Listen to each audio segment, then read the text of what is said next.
kulanti waxaan u wanaagsan daawadayaal ku soo dhawaada wararkii warbaahinta Ilees News ay idkaayay caalamka waa maalin salaasaha bisha Noofambar waa 10 sanadka 2020 wararkaanu idin haynana waxa kamid ah wuxuu yahay heshiiska ay kala saxdeen Armenia iyo Azerbaijan Turkiga oo war ka soo saaray heshiiskaasi Ruushka oo ciidan ku daabulaya Armenia iyo Turkiga oo isna ku dhawaaqay in uu ciidamo geyn doono gobolka Nagorno-Karabakh ay ku dagaalamayaan Armenia iyo Azerbaijan sidoo kale wararkeena waxaan ka madnaan doonin wararkii ugu dambeeyay xaaladda dalka Itoobiya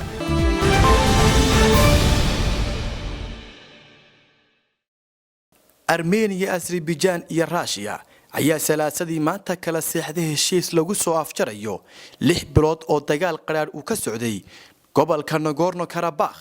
heshiiskan oo ra'iisul wasaaraha Armenia Nikol Pashinyan uu saxay dalkiisa ayaa waxa uu ku tilmaamay heshiis xanuun badan ra'iisul wasaaraha Armenia waxa uu sheegay in heshiiskan uu dhaqan gelin doono kowda duhurnimo ee salaasada maanta si loo soo afjaro dagaalka ay ku dhinteen ugu yaraan 1000 qof Kremlinka looga taliyo dalka Ruushka iyo dalka Azerbaijan ayaa heshiiskan mar dambe xaqiijiyay bayaanka saddex geesoodka ah ee la saxeexay waxa uu noqon doonaa qodob muhiim u ah xalinta khilaafka ee ka taagan gobolka Nagorno-Karabakh waxa sidaas yiri madaxweynaha Azerbaijan Ilham Aliyev waxaana uu heshiiskan u yimid kadib markii saraakiisha ka tirsan qowmiyadda Armenia ee gobolka lagu murusan yahay ay xaqiijiyeen in magaalada muhiimka ah ee Suusha oo ah magaalada labaad ee ugu weyn dhulka la haysto ee Nagorno-Karabakh ay la wareegeen ciidamada Azerbaijan oo jebiyay ciidamada dalka Armenia Azerbaijan waxa ay kala sheegtay in isniintii shalay ay qabseen 10 magaalo oo kale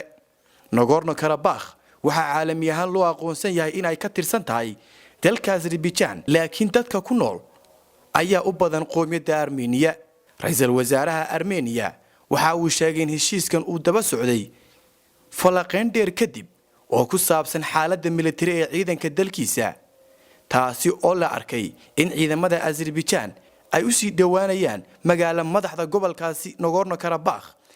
kuwaasi oo jebiyay ciidamadii dalka Armenia heshiiskan waa xalka ugu fiican uguna macquulsan ayaa uu ra'iisul wasaaraha Armenia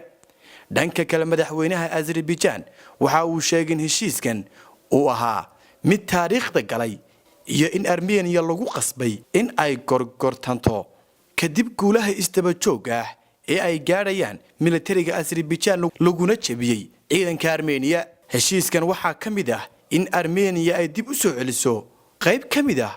dhulka gobolka Nagorno-Karabakh halka Azerbaijan ay joojin doonto gulufkeeda dagaal ee ay ku wado gobolkaasi wasaaradda gaashaandhigga dalka Ruushka ayaa waxa ay sheegtay in ay bilaabeen hawlgelinta 1960 askari si ay nabad ilaalin ugu noqdaan 5 sano ee soo socda gobolka Nagorno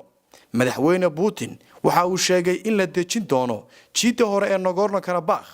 iyo marinka u dhaxeeya Armenia Ilham Aliyev madaxweynaha Azerbaijan ayaa isna waxa uu dhankiisa sheegay in halkaasi la geyn doono ciidamo nabad ilaalin ah oo ka socda dalka Turkiga tani ma aha guul laakiin guul darradu ma jirto ilaa aad u aragto in laga adkaaday waxa sidaas yiri ra'iisul wasaaraha dalka Armenia Nagorno-Karabakh waxa ay ku taala gudaha dalka Azerbaijan laakiin waxa ay ku hoos jirtay gacanta qowmiyadda Armenia tan iyo markii uu dhamaaday dagaalkii 1994 dagaalkii ugu dambeeyay waxa uu bilowday sanadkan bishii September 2020 waxaana uu sare u qaaday cabsida laga qabo isku dhac balaaran Ruushka ayaa heshiis difaac la leh Armenia iyo saldhig military oo uu ku leeyahay halkaasi halka uu Turkigu taageero buuxda u muujiyay Azerbaijan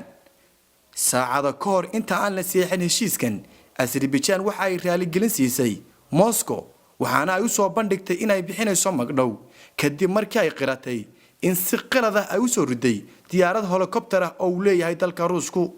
laba kamid ah shaqaalihii diyaaradaasi ayaa ku dhintay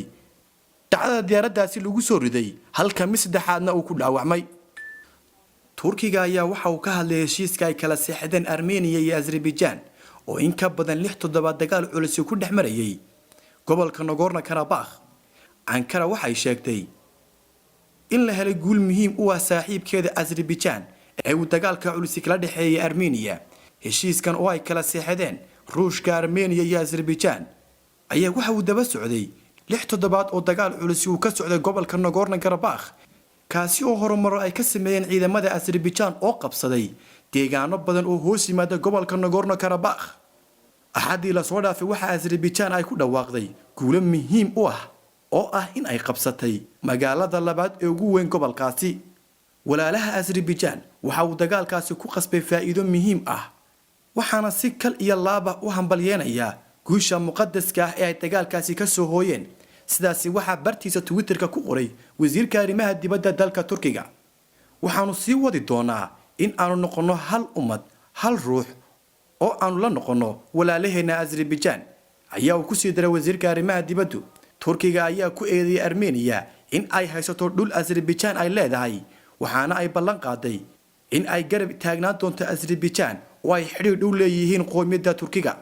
Azerbaijan waxay sheegtay in tan iyo 27 bishii September dib ay ula wareegeen dhul badan oo ku yaala agagaarka iyo nawaaxiga deegaanka Nagorno-Karabakh oo ay ku weyday dagaalkii 1991 ilaa 1994 socday, kaasi oo ay ku dhinteen dad lagu qiyaasay 30,000 oo qof, halka in ka badanna guryahoodii laga qabsaday. Armenia ayaa garafka ku dhufatay dhulkaasi ay sheegtay Azerbaijan inay qabsatay Axadii. haddaynu intaa kaga nimaado wararkii ugu dambeeyay heshiiska ay kala gaadheen Armenia iyo Azerbaijan. wararkii ugu dambeeyay dalka Itoobiya ayaa waxay sheegayaan in ra'iisul wasaaraha dalka Itoobiya Abiy Ahmed uu difaacay howlgallada militari ay dowladdiisu ku qaadayso gobolka Tigray, isla markaana waxa uu meesha ka saaray digniinada ah inay tallaabadaasi ay dalka u horsoodi karto dagaal sokeeye. Elizabeth Warren oo ka tirsan aqalka sanadka ee dalka Mareykanka ayaa ku baaqay in dagaalka la joojiyo si gargaar bini'aadanimo ay u helaan shacabka Tigray. qaramada midoobay iyaduna waxa ay ka digtay in dagaalka ka socda gobolka Tigray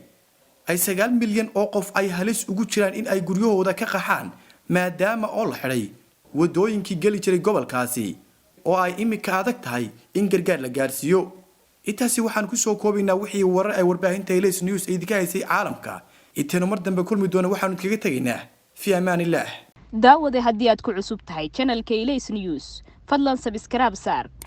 gambaleelkana furo si aad ula socoto wararka iyo barnaamijyada xaqiiqada ku salaysan ee aanu sida joogtada halkan idin kula wadaagayno. ballanteenu waa Ilays News.